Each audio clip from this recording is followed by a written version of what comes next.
When we think about the basic functionalist picture, we have to keep in mind that functionalists were a pretty diverse group, and we can really identify three approaches to theorizing about the mind that inspired some or other functionalists early on in the literature. The basic functionalist picture is one that we can depict using Big Head here. So Big Head's out on a construction site and a tragic nail gun accident occurs, and Big Head gets a nail to the head.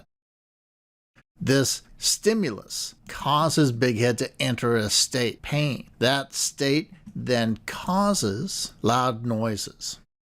It also causes another state, call it worry. And that worry state then causes brow wrinkling. You should recognize this as Bloch's simplified theory of pain. But the idea here is that the relationship between the input, in this case our nail, and the output, in this case our expletives and our brow wrinkling, is mediated for the functionalist by the intervening causal connections with individual mental states. Now, how we go about characterizing those mental states and how that gets cashed out in terms of how the meanings of those terms then pick out reference in the real physical world, that actually turns out to be sort of important and differs among functionalists. Putnam uses the notion of a Turing machine and a probabilistic automaton together with the device of a machine table, which is just a way of specifying the functional organization of a Turing machine, to lay out his views about the functional characterization of mental terms. He describes his view in his 1967 paper, Psychological Predicates, as follows.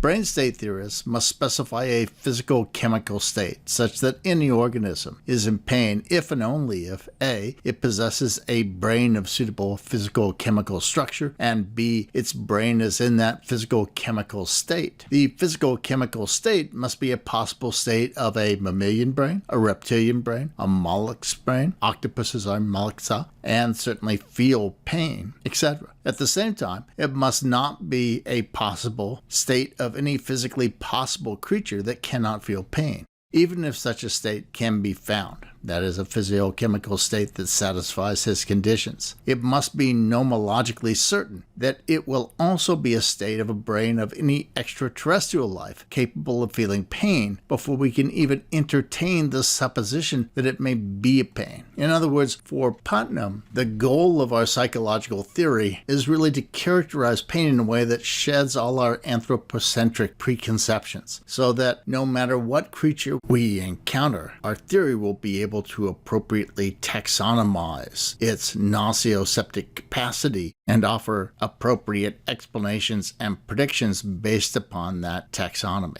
Putnam's massively multiply realizable functionalism, sometimes called machine state functionalism, based upon a very, very abstract characterization of psychological states, lies at one end of the theoretical and functional spectrum. At the opposite end of that theoretical and functional spectrum, we find the very species-specific common sense psychology characterized by Armstrong and Lewis. Lewis expresses his understanding of the appropriate psychological theory and functional characterization of mental states as follows. I shall uphold the view that psychophysical identifications thus described would be like theoretical identifications. This follows from a general hypothesis about the meanings of theoretical terms, that they are definable functionally by reference to causal roles. Applied to common sense folk psychology, folk science rather than professional science, but a theory nonetheless, we get the hypothesis of my previous paper that a mental state M is definable as the occupant of a certain causal role R. That is, as the state of whatever sort that is causally connected in specified ways to sensory stimuli, motor responses, and other mental states. Somewhere between the extremes of Putnam's machine state functionalism and Lewis and Armstrong's common sense psychological functionalism lies the third alternative,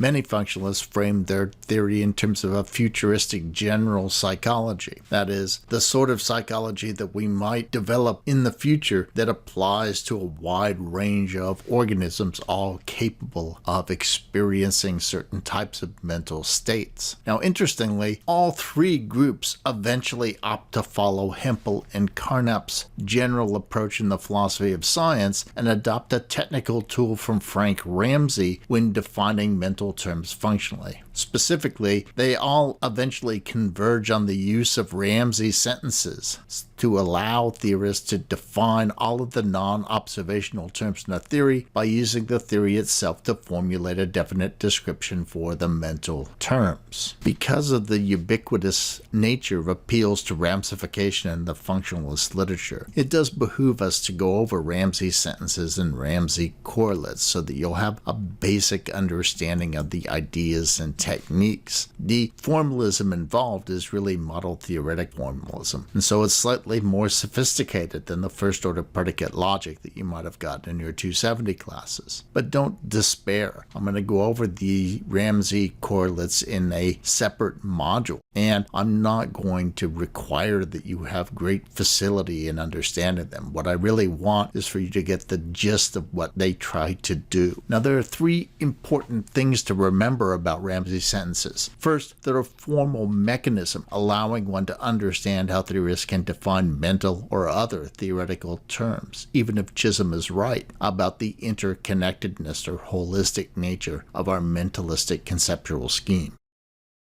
Second, Ramsey sentences are historically important because they are a means by which one can purge theories of their non-observational terms. That is, a Ramsey sentence allows one to specify the meaning of theoretic terms even when those terms purport to refer to entities that one cannot directly observe, like atoms or electrons. Third, Ramsey sentences can help one somewhat in trying to understand the different versions of functionalism, as well as the difficulties facing functionalism. Essentially, they're just a formalistic way of cashing out descriptivist theories of meaning.